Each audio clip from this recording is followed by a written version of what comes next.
Hello everyone, मैं जैनेंद्र कुमार मुस्कान study YouTube channel पर आप सभी का एक बार फिर से स्वागत है। दोस्तों, आज की इस वीडियो में हम लोग क्लास 10वीं के विज्ञान के 80 वस्तुनिष्ठ प्रश्न का अध्ययन करेंगे, जो बोर्ड परीक्षा के लिए अति ही महत्वपूर्ण है।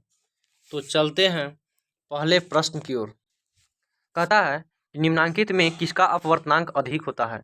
तो हीरा जो है, डायमंड इसको कहते हैं अंग्रेजी में, डायमंड, इसका अपवर्तनांक सबसे अधिक होता है। कितना होता है? तो 2.42 होता है। इसका क्रांतिक कोण 24.4 डिग्री होता है। हीरा दुनिया का सबसे कठोर पदार्थ है। यह जो है अधातु होते हुए भी दुनिया का सबसे कठोर पदार्थ है तथा चमकीला भी और जहरीला भी। हीरा का प्रसंकरण sp3 होता है। sp3 हाइब्रिडाइजेशन होता है। अगला क्वेश्चन है, अवतल दर्पण की फोकस दूरी होती है। अवतल दर्पण की फोकस दूरी ऋणात्मक होती है। अवतल दर्पण यही है अवतल दर्पण, और इसका फोकस दूरी जो है पी हो गया, एफ हो गया, सी हो गया। फोकस दूरी, फोकस दर्पण के ध्रुव से मुख्य फोकस के बीच की दूरी को फोकस दूरी कहते हैं। इसे स्मॉल एफ से सूचित किया जाता है। और यहाँ पे समझने वाली बात है कि दर्पण के जो सामने की जितने भी दूरियां होती है, चाहे वह वक्रता त्रिज्या हो, फोकस दूरी हो, या वस्तु दूरी हो, या तो प्रतिबिंब दूरी हो, जो भी दर्पण के, चाहे कोई भी दर्पण हो, दर्पण के सामने की सभी दूरियां नेगेटिव होती है, नकारात्मक होती है, माइनस होती है। तथा दर्पण के पीछे जो भी दूरी होते हैं वह क्या होता है? धनात्मक होता है। तो अवतल दर्पण की फोकस दूरी जो है वह हमेशा निगेटिव होता है, ऋणात्मक होता है। अगला क्वेश्चन है, किसी लेंस में मुख्य फोकस की संख्या कितना होता है। तो लेंस में मुख्य फोकस की संख्या 2 होता है। मान लेते हैं कि यह उत्तल लेंस है। उत्तल लेंस है जो 2 गो गोला से बना है, और उत्तल लेंस है ये। और यहाँ पे पहला फोकस f1 हो गया, ये दूसरा फोकस f2 हो गया, और यहाँ पे 2f1 मतलब पहला वक्रता केंद्र, और 2f2 मतलब दूसरा वक्रता केंद्र। मतलब एक फोकस यहाँ हुआ, एक फोकस यहाँ हुआ। लेंस में 2 फोकस होती है, उत्तल लेंस हो या अवतल लेंस हो। अगला क्वेश्चन है कि दाढ़ी बनाने में कौन सा दर्पण उपयुक्त होता है। तो दाढ़ी बनाने में अवतल दर्पण का उपयोग होता है। अवतल दर्पण का उपयोग होता है। अवतल दर्पण का उपयोग डॉक्टर आंख, नाक, कान, गले की जांच में करते हैं। अवतल दर्पण में सीधा, उल्टा, वास्तविक सभी प्रकार के प्रतिबिंब बनता है। अगला क्वेश्चन, अवतल दर्पण की फोकस दूरी f एवं उसकी वक्रता त्रिज्या r के बीच क्या संबंध है। तो f बराबर r/2 इसे इस प्रकार के क्वेश्चन को हम लोग क्लास में ही प्रूफ किए हैं, और इस तरह के क्वेश्चन 2 नंबर का बोर्ड एग्जाम में पूछते रहता है। f बराबर r/2 मतलब जो फोकस दूरी होती है वह वक्रता त्रिज्या की आधी होती है। दूसरे शब्द में हम लोग कह सकते हैं कि दर्पण में जो वक्रता त्रिज्या होता है वह फोकस दूरी का क्या होता है? दुगुना होता है। अगला क्वेश्चन है कि निम्नलिखित में से किस लेंस को अभिसारी लेंस कहते हैं। अभिसारी लेंस जो है, उत्तल लेंस को अभिसारी लेंस कहते हैं। उत्तल लेंस को अभिसारी लेंस कहते हैं, यही उत्तल लेंस है। उत्तल लेंस को इसलिए अभिसारी लेंस कहते हैं क्योंकि सभी के सभी किरण को मुख्य फोकस पर फोकसित कर देता है। यही कारण है कि उत्तल लेंस को अभिसारी लेंस कहते हैं। उत्तल लेंस को अभिसारी लेंस कहते हैं। अगला क्वेश्चन है, दृश्य प्रकाश मतलब वसा प्रकाश जिसे हम लोग देख सकते हैं में किस वर्ण मतलब रंग का तरंग दैर्ध्य न्यूनतम होता है। तो न्यूनतम तरंग दैर्ध्य वाला रंग जो है वह बैगनी है। इसका तरंग दैर्ध्य 4000 एंगस्ट्रम होता है। 4000 एंगस्ट्रम होता है। 1 एंगस्ट्रम बराबर 10⁻⁻10 मीटर होता है। 1 एंगस्ट्रम बराबर 10⁻⁻10 मीटर होता है। एंगस्ट्रम तरंग दैर्ध्य को एंगस्ट्रम में मापा जाता है। अगला क्वेश्चन है, तारों का टिमटिमाना प्रकाश के किस घटना के कारण होता है। तो तारों टिमटिमाते हैं प्रकाश के अपवर्तन के कारण तारा टिमटिमाता है। तारा जो है वह प्रकाश के अपवर्तन के कारण टिमटिमाते हैं। प्रकाश के अपवर्तन के कारण ही टिमटिमाते हैं। अगला क्वेश्चन है क्वेश्चन नंबर 9, निम्नलिखित में किसमें प्रकाश की चाल सबसे अधिक होता है। तो निर्वात में प्रकाश की चाल सबसे अधिक होता है। निर्वात में प्रकाश सबसे अधिक होता है। निर्वात में प्रकाश की चाल सबसे अधिक होता है 3 × 10⁸ मीटर प्रति सेकेंड। निर्वात में प्रकाश की चाल को c से सूचित किया जाता है। c बराबर 3 × 10⁸ मीटर प्रति सेकेंड होता है। 3 लाख किलोमीटर प्रति सेकेंड होता है। 3 लाख किलोमीटर प्रति सेकेंड होता है प्रकाश का वेग। निर्वात क्या होता है? तो वैसा स्थान जहाँ कुछ भी नहीं हो, यहाँ तक कि हवा ही नहीं हो, उस स्थान को निर्वात कहते हैं। निर्वात में ध्वनि का संचरण नहीं होता है, लेकिन निर्वात में प्रकाश का वेग सबसे अधिक यानी 3 × 10⁸ मीटर प्रति सेकेंड और 3 लाख किलोमीटर प्रति सेकेंड होता है। अगला क्वेश्चन है, प्रकाश के अपवर्तन के कितने नियम हैं। तो प्रकाश के चाहे तो अपवर्तन हो या परावर्तन हो, दोनों का 2 नियम है। साइन आई बटे साइन आर मतलब आपतन कोण की जया और अपवर्तन कोण की जया का अनुपात एक नियतांक होता है जिसे म्यू से सूचित करते हैं। इसे ही स्नेल का नियम कहते हैं। स्नेल्स लॉ कहते हैं, स्नेल का नियम कहते हैं, स्नेल का नियम कहते हैं। म्यू क्या है, तो म्यू अपवर्तनांक है। अगला क्वेश्चन है, जल विद्युत संयंत्र किस ऊर्जा को विद्युत ऊर्जा में रूपांतरित करता है? तो जल विद्युत संयंत्र जो है वह स्थितिज ऊर्जा को विद्युत ऊर्जा में बदलता है। जल विद्युत शक्ति संयंत्र मतलब हाइड्रो इलेक्ट्रिक पावर प्लांट। इसमें होता क्या है, तो जल को बांध दिया जाता है, स्टोर कर दिया जाता है, संचित कर दिया जाता है किसी बांध के सहारे, और उससे थोड़ा सा किसी ऊंचाई से टरबाइन पे गिराया जाता है, और टरबाइन मूव करता है और वहाँ अल्टरनेटर कनेक्ट होता है। इस तरह से मैकेनिकल एनर्जी को इलेक्ट्रिकल एनर्जी में कन्वर्ट किया जाता है। मतलब यांत्रिक ऊर्जा को विद्युत ऊर्जा में रूपांतरित किया जाता है, स्थितिज ऊर्जा को विद्युत ऊर्जा में रूपांतरित किया जाता है। जल जो संचित जल है उसमें स्थितिज ऊर्जा होता है, और स्थितिज ऊर्जा को टरबाइन जो है जल टरबाइन पर गिरता है, गति करता है, और वहाँ से इलेक्ट्रिसिटी उत्पन्न होता है, विद्युत उत्पन्न होता है। अगला क्वेश्चन है, जलता हुआ मोमबत्ती बदलता है। तो जलता हुआ मोमबत्ती जो है वह रासायनिक ऊर्जा को प्रकाश ऊर्जा में रूपांतरित करता है। ऑप्शन बी, रासायनिक ऊर्जा को प्रकाश ऊर्जा में रूपांतरित करता है। मोम का पिघलना भौतिक परिवर्तन है, और बत्ती का जलना रासायनिक परिवर्तन है। तो मोमबत्ती जब जलेगा तो मोम भी पिघलेगा और बत्ती भी जलेगा, इसलिए कहा जाता है मोमबत्ती का जलना भौतिक एवं रासायनिक दोनों परिवर्तन है। भौतिक परिवर्तन का मतलब होता है वैसा परिवर्तन जिसमें किसी पदार्थ की अवस्था में परिवर्तन होने के बाद पुनः उसी अवस्था में परिवर्तित हो जाए, यानी लौट जाए, भौतिक परिवर्तन कहलाता है। जैसे पानी का उबलना, बर्फ का पानी में बदलना, ये सब भौतिक परिवर्तन का उदाहरण है। लेकिन मोमबत्ती सॉरी वैसा पदार्थ जिसमें पदार्थ की अवस्था में परिवर्तन होने के बाद पुनः उसी अवस्था में नहीं लौटता है, तो उस तरह के परिवर्तन को रासायनिक परिवर्तन कहा जाता है।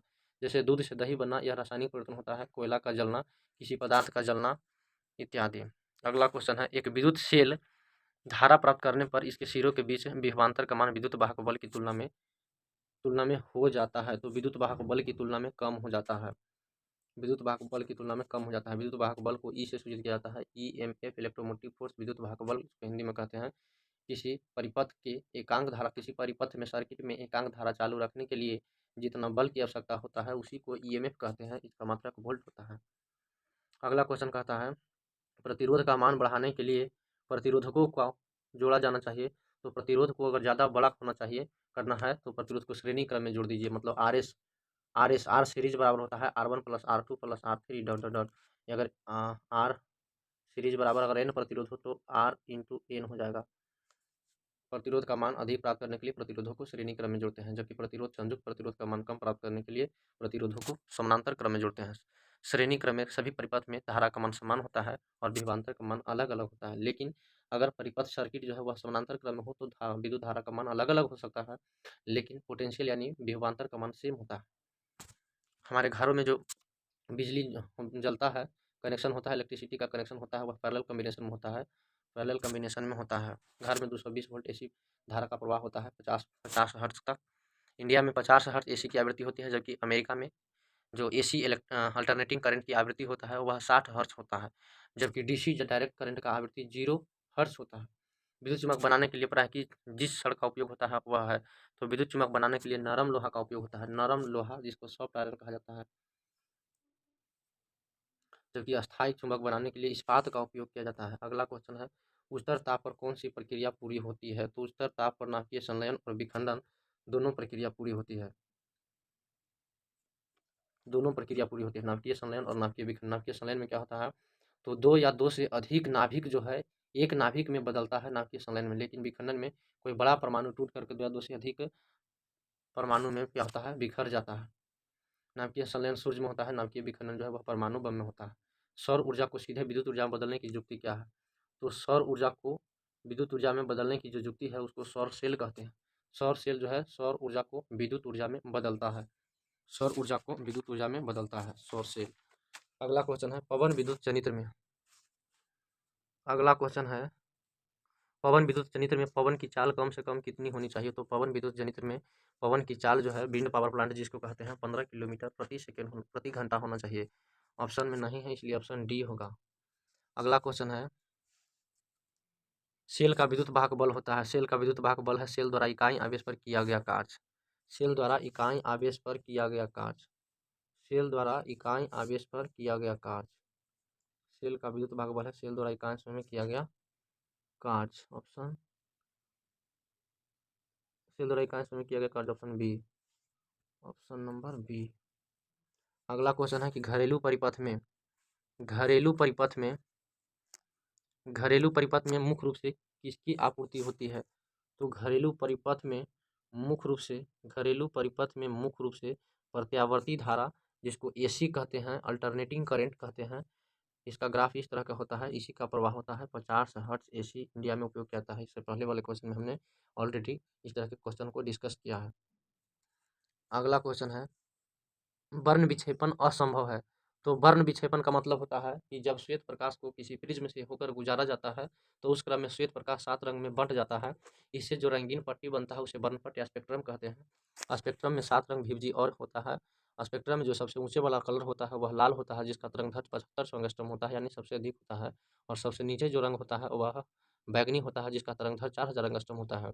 4000 और 7500 एंगस्ट्रॉम के बीच के जितने भी तरंगदैर्घ्य के किरणें हैं, जितने भी तरंगदैर्घ्य के किरणें हैं, उन्हें कहा जाता है, कलर है, उन्हें कहा जाता है दृश्य प्रकाश कहा जाता है। 4000 एंगस्ट्रॉम से ऊपर वाला, सॉरी 4000 एंगस्ट्रॉम से नीचे वाले जितने भी प्रकाश हैं, जितने भी किरण हैं, जितने भी कलर हैं, उनको क्या कहा जाता है, परावैंगनी प्रकाश। लेकिन 75 एंगस्ट्रॉम से ऊपर होने पर अवरक्त प्रकाश कहा जाता है। अगला क्वेश्चन है, तो सॉरी निर्वात में असंभव होगा, निर्वात में वर्ण विक्षेपण असंभव होगा। अगला क्वेश्चन कहता है कि वायु में रखा एक कांच का प्रिज्म आपतित किरण को मोड़ देता है।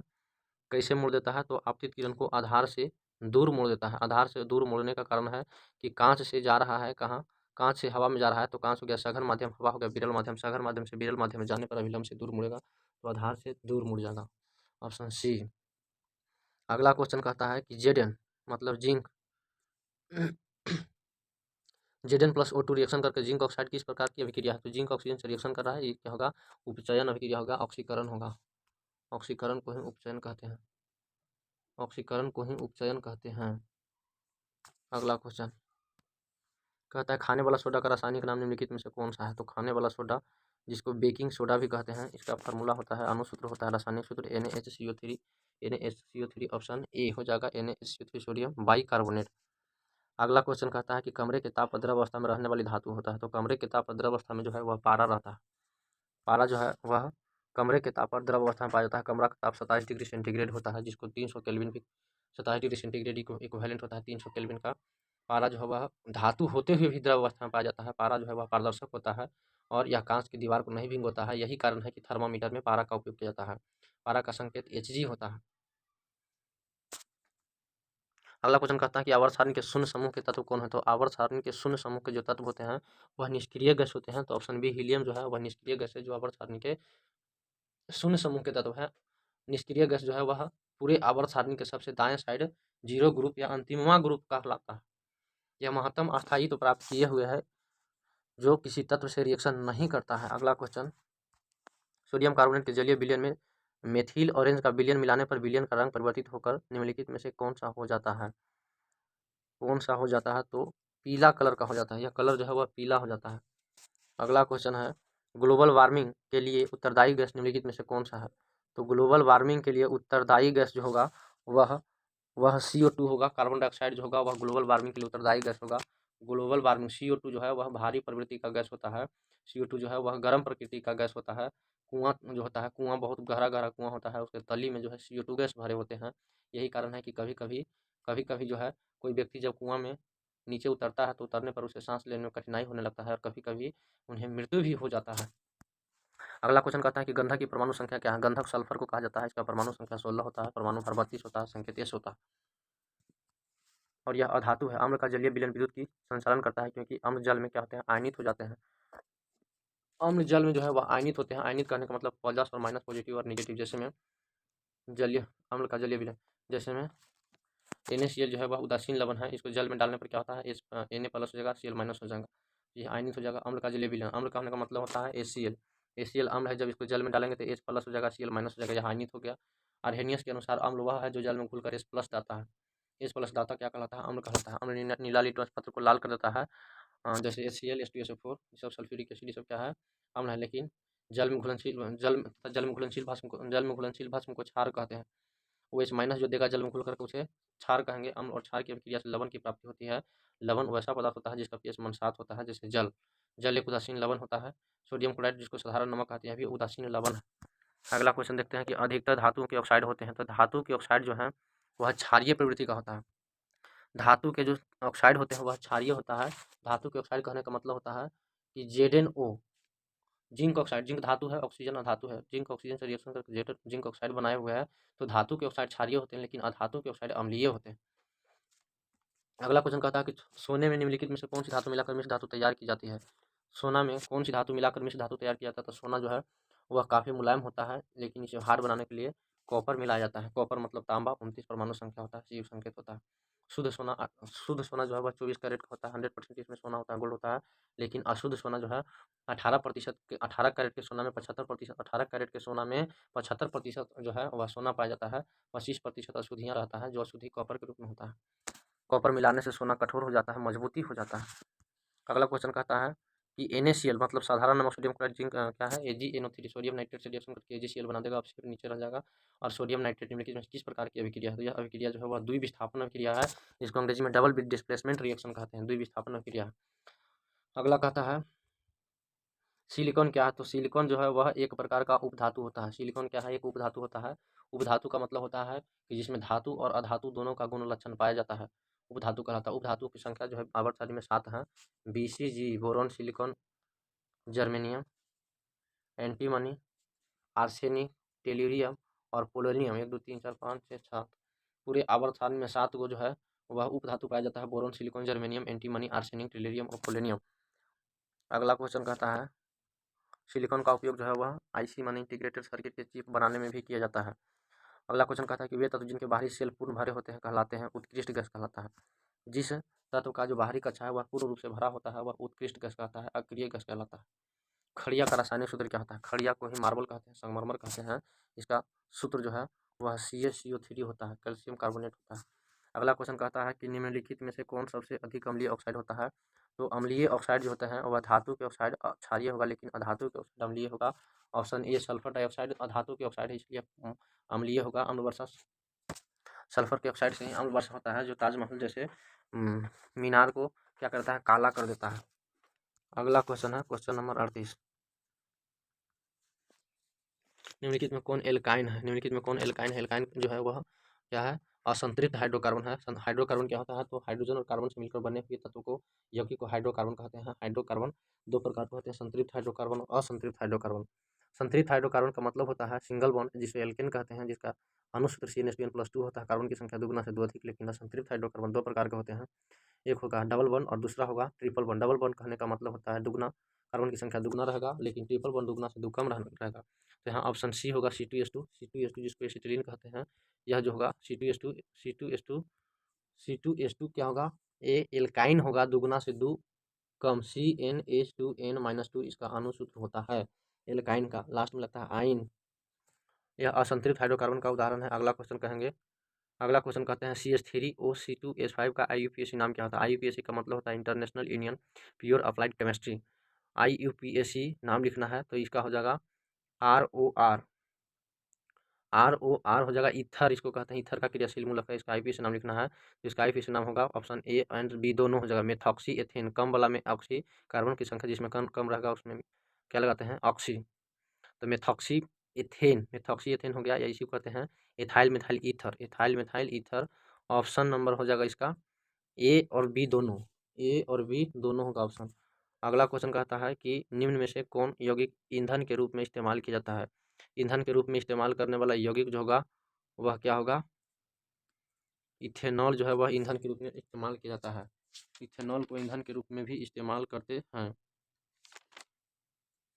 इथेनॉल का फार्मूला जो होता है वह इथेनॉल को ईंधन के रूप में इस्तेमाल करते हैं।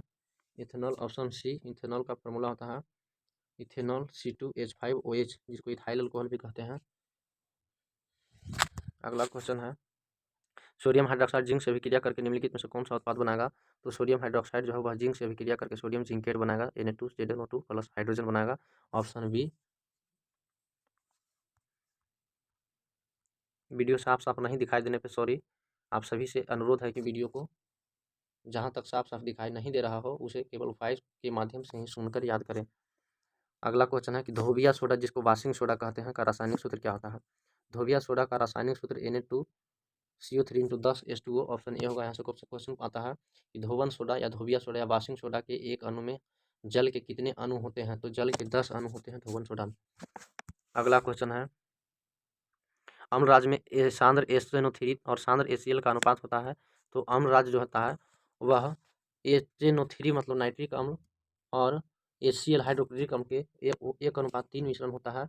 या इसको कह सकते हैं कि HCl बटे HNO3 बराबर 3:1। उल्टा करके भी पूछता है। HCl HNO3 का अनुपात 3:1, HNO3 और HCl का अनुपात 1:3 का है।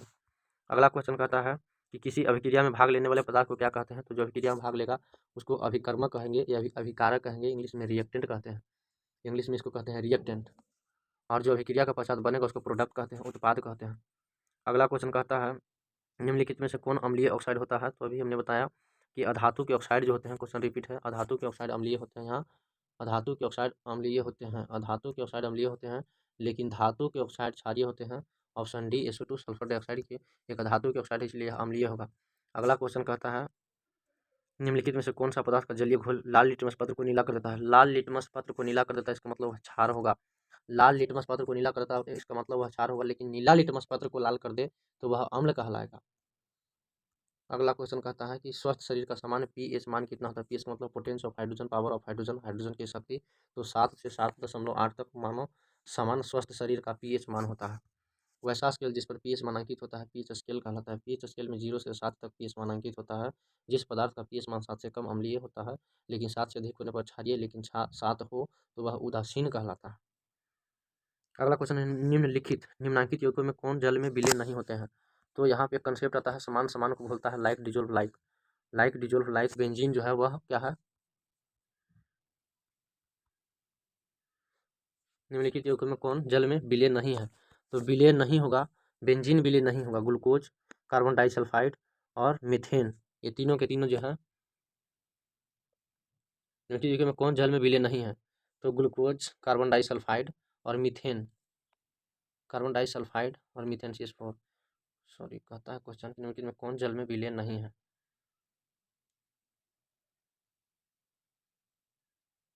बेंजीन जल में विलीन नहीं होगा, कार्बन डाइसल्फाइड भी नहीं होगा, मीथेन भी नहीं होगा, ग्लूकोज होना चाहिए। Option D. क्वेश्चन में मिस्टेक है। पूछता है क्वेश्चन निम्नलिखित में कौन यौगिकों में कौन जल में विलीन नहीं है। क्वेश्चन होना चाहिए कि निम्नलिखित में कौन जल में विलीन है, तो यहाँ पे ग्लूकोज होगा। ऑप्शन नंबर डी ग्लूकोज होगा। ग्लूकोज जो है वह जल में विलीन होता है। ग्लूकोज का आणविक सूत्र C6H12O6 होता है। समान समान को घोलता है। एक कंसेप्ट आता है कि लाइक डिजोल्व लाइक समान समान को घुलता है, मतलब कार्बनिक यौगिक में ही घुलेंगे और अकार्बनिक यौगिक में ही घुलेंगे। अगला क्वेश्चन है निम्नलिखित में कौन अमलगम है। अमलगम कहने का मतलब वैसा मिश्र धातु जिसका एक अवयव जो है, एक कंपोनेंट जो होता है वह पारा होता है, Hg होता है, अमलगम कहलाता है। बात याद रखना है कि लोहा के साथ पारा मिलेगा तो अमलगम का निर्माण नहीं करेगा। अगला क्वेश्चन कहता है निम्नलिखित में कौन सी धातु जिंक सल्फेट के विलयन से जिंक को विस्थापित कर सकती है। तो जिंक सल्फेट के विलयन से जिंक को विस्थापित करने वाला धातु एल्युमिनियम हो सकता है, एल्युमिनियम, क्योंकि एल्युमिनियम जो है वह जिंक से अधिक अभिक्रियाशील है। अगला क्वेश्चन कहता है कि ऑक्सीजन युक्त रक्त को हृदय से शरीर के विभिन्न भागों में ले जाने वाले रक्त वाहिनियाँ कहलाती है। ये धमनी जो है वो हृदय से शुद्ध रक्त को विभिन्न भागों में शरीर के पहुँचाएगा और अशुद्ध रक्त को सीरा जो है पुनः हृदय तक पहुँचाएगा। तो करेक्ट ऑप्शन आली क्या होगा, धमनी होगा। धमनी कहाँ है, ऑप्शन डी है धमनी, धमनी ऑप्शन डी है। धमनियाँ एट्रिक कहते हैं। कहता है रक्त के हल्के पीले रंग के चिपचिपे द्रव को क्या कहते हैं। तो रक्त के हल्के चिपचिपे द्रव को जो है प्लाज्मा कहते हैं। क्या कहते हैं, प्लाज्मा कहते हैं, प्लाज्मा कहते हैं। रक्त के हल्के चिपचिपे पदार्थ को प्लाज्मा कहते हैं। Option C. अगला क्वेश्चन कहता है किन पौधे की पत्तियों पर स्टोमेटा अनुपस्थित होते हैं। तो जलमग्न हाइड्रोफाइट्स के पौधे पर जो है वह क्या होते हैं, स्टोमेटा अनुपस्थित होते हैं। स्टोमेटा पत्तियों में सूक्ष्म छिद्र के रूप में होता है। स्टोमेटा जो है पत्तियों में सूक्ष्म छिद्र के रूप में होता है। कहता है किण्वन क्रिया कहाँ पाई जाती है। तो किण्वन क्रिया जो है वह कहाँ पाई जाती है, किण्वन ईस्ट में पाया जाता है। ईस्ट में किण्वन क्रिया ईस्ट में पाया जाता है। ईस्ट में मुकुलन द्वारा लैंगिक जनन होता है। अगला क्वेश्चन कहता है कि पूर्ण विकसित अंडाशय कहलाता है। तो पूर्ण विकसित अंडाशय जो है वह फल कहलाता है। अगला कहता है अंडाशय से फल का निर्माण भी होता है। ग्लूकोज का रासायनिक सूत्र क्या है। तो ग्लूकोज का रासायनिक सूत्र C6H12O6 होता है, C6H12O6 होता है। लेकिन C12H22O11 यह चीनी का सूत्र है, चीनी का सूत्र है। अगला क्वेश्चन है निम्नलिखित में से किसी पौधे का प्रकाश संश्लेषी इकाई कहते हैं। तो क्लोरोफिल को पौधे का प्रकाश संश्लेषी इकाई कहते हैं। क्लोरोफिल का मतलब होता है पर्णहरित, क्लोरोफिल के केंद्र में मैग्नीशियम होता है, मैग्नीशियम धातु पाया जाता है। अगला क्वेश्चन कहता है कि अंडोत्सर्ग का कारण होता है, अंडोत्सर्ग का कारण जो है एलएच होता है। अंडोत्सर्ग का कारण क्या होता है? एलएच होता है। अगला क्वेश्चन है कि निम्नलिखित जीवों में किसमें अलैंगिक जनन द्विखंडन द्वारा नहीं होता है? द्विखंडन द्वारा नहीं होता है, तो द्विखंडन द्वारा किसमें अलैंगिक जनन नहीं होता है? ईस्ट में द्विखंडन द्वारा अलैंगिक जनन नहीं होता है, ईस्ट में अलैंगिक जनन मुकुलन द्वारा होता है।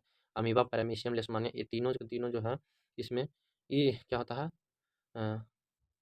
द्विखंडन द्वारा अलैंगिक जनन होता है।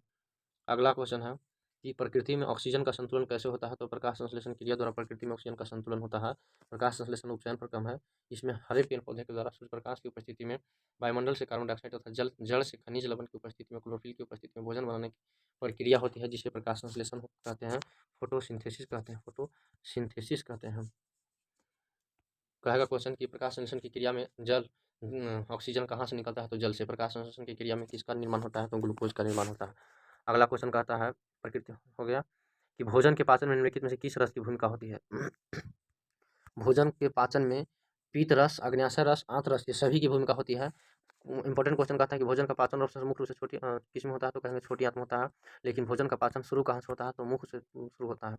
ट्रिप्सिन नामक एंजाइम पाया जाता है, तो ट्रिप्सिन नामक एंजाइम जो है वह अग्न्याशय रस में पाया जाता है। कहाँ पाया जाता है? अग्न्याशय रस में पाया जाता है। अमाशय के नीचे होता है अग्न्याशय। अगला क्वेश्चन है कि आहार नल के सबसे लंबा भाग होता है, तो आहार नल का सबसे लंबा भाग जो होता है वह छोटी आंत होता है, 6 से 7 मीटर लंबा होता है। अगला क्वेश्चन कहता है मनुष्य में पाचन क्रिया का आरंभ कहाँ से होता है? तो मनुष्य में पाचन क्रिया का आरंभ जो है तो वह मुख गुहा से शुरू होता है। मुख गुहा में स्वस्थ में 32 दांत होते हैं, 20+12, 20+12। दूध के दांत कहेगा तो 20 दांत होता है। इसका फॉर्मूला होता है 2123/2123 × 2। इंसाइजर के 9 प्रीमोलर और मोलर। ICPM इंसाइजर के 9 प्रीमोलर और मोलर। अगला क्वेश्चन है निम्नलिखित में कौन वसा के पाचन में सहायक होता है?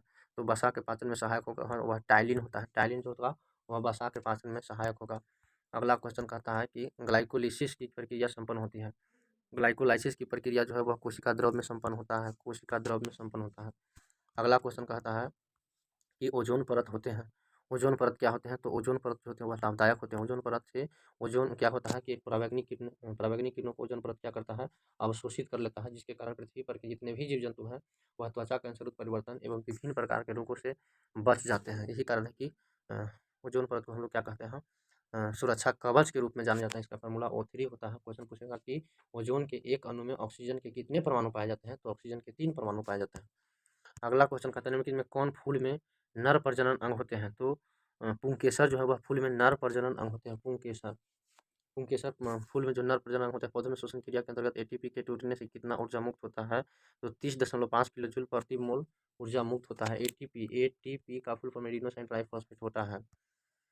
अगला क्वेश्चन कहता है कि इथाइल अल्कोहल किस प्रकार के श्वसन से बनता है? तो इथाइल अल्कोहल जो है वह किस प्रकार के श्वसन से बनता है? इथाइल अल्कोहल जो होता है वह किस प्रकार के अल्कोहल से बनता है? तो अवायवीय अवायवीय किस प्रकार के श्वसन से बनता है? तो अवायवीय श्वसन, जिसको अनॉक्सिक श्वसन कहते हैं, ऑक्सीजन की अनुपस्थिति में होता है। इसी से इथाइल अल्कोहल का निर्माण होता है।